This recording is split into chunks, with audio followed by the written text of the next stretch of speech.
Good morning, everyone. We're continuing our look through the Psalms this morning. We're looking at Psalm 36, but just before we do that, just a reminder that the church building is going to be open this evening from 7 to 9, and on Wednesday evenings as we lead up to returning to worship on the 23rd for private prayer. So if you do want to come in and sit in the building, use the building just for a time of quiet and a time of prayer, there will be a couple of elders there to guide you in and lead you to somewhere to sit. Please do that, and please do feel that you can do that this evening. There will also be the storehouse box will be there as well if you want to drop off any donations for that. But please do come, and if you're free and you'd like to come and just spend a little bit of time in quiet and prayer in the church building. We're going to read from Psalm 36 this morning. Transgression speaks to the wicked deep in his heart. There is no fear of God before his eyes, for he flatters himself in his own eyes that his iniquity cannot be found out and hated. The words of his mouth are trouble and deceit. He has ceased to act wisely and do good. He plots trouble while on his bed. He sets himself in a way that is not good. He does not reject evil. Your steadfast love, O Lord, extends to the heavens. Your faithfulness to the clouds. Your righteousness is like the mountains of God. Your judgments are like the great deep.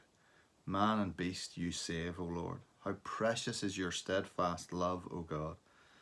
The children of mankind take refuge in the shadow of your wings. They feast on the abundance of your house, and you give them drink from the river of your delights. For with you is the fountain of life. In your light do we see light.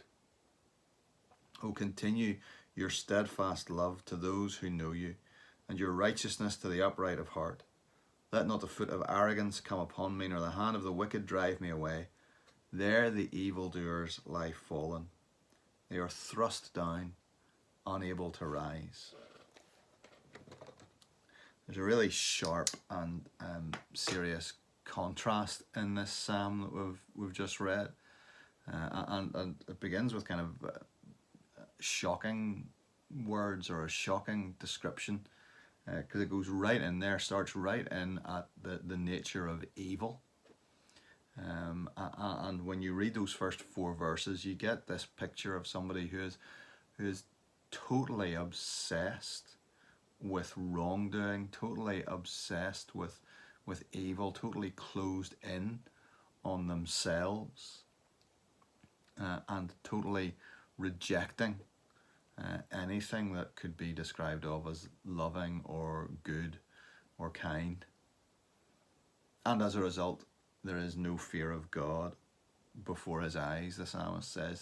There is no understanding of who God is, no understanding of what God has done, no desire to know God. The nature of evil is that it is deceitful. It lies to itself about being able to get away with stuff. It lies to others. It lies both in word and in deed, even its actions are false. And the nature of the evil that is described here in these Psalms is that it's determined and it's decided. This person is committed to evil, committed to wrongdoing, and is totally inward looking, totally conceited, totally arrogant, and they are eating away at themselves. They don't recognize that what they're doing is a cancer within them, eating away at their insides, and is a pathway to destruction. There's a coldness and a darkness about this description of evil. And then suddenly there is this contrast. Suddenly there's this sharp turn into the steadfast love of God. And having painted as bleak a picture in the first 4 verses of evil as you could possibly get, then the contrast is made all the more clear when he turns to the love of God. The love of God that is so expansive, so huge, higher than the heavens, majestic as mountains, as deep as the ocean. Reminds me of the chorus that we sing. You know, Jesus' love is very wonderful, so high you can't get over it, so low you can't get under it. It's vast in its expanse. Compare that to the closed-in life of the evil person in their room plotting. It's totally opposite. And in that love of God, there is shelter and protection for all who will acknowledge him, who will fear him, who will put their trust in him. There is abundant, never-ending life.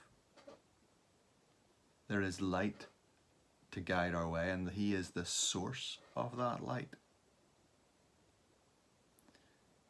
And so this steadfast love of God allows us to come, allows the psalmist to come in confident prayer to him. Confident in the knowledge that evil cannot win against steadfast love. The evildoers lie fallen there, thrust down, unable to rise, because of the nature, permanence, and significance of the steadfast love of God. And we see that at the cross. At the cross, love wins against evil. Love triumphs over evil once and for all. Arrogance and wickedness and evil fall to the ground before the love of the one man who came to give himself for you and for me, to die our death, to take our punishment, and to set us free. The good news is that love is at the center of the universe. The nature of God, Father, Son, and Holy Spirit, is love. They live in an eternal, loving relationship with one another, and we are drawn in to that love through faith in Jesus Christ. Evil does not have the last word. Evil does not have the final say. Love, the love of God, the steadfast love of the Lord, is what always conquers.